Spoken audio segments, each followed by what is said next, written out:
Try natin guys yung Hungarian sausage. Kung talagang pumuputok siya guys. Tignan natin ha. Pag ito talaga hindi pumutok. Ito, ganyan o. Nagluto ako. Ayan, try natin ha. Kung talagang pumuputok siya. May dito. Sa tunga ada.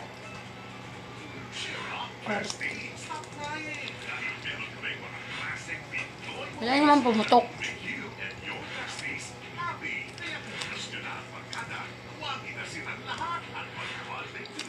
Kunti lang yung cheese.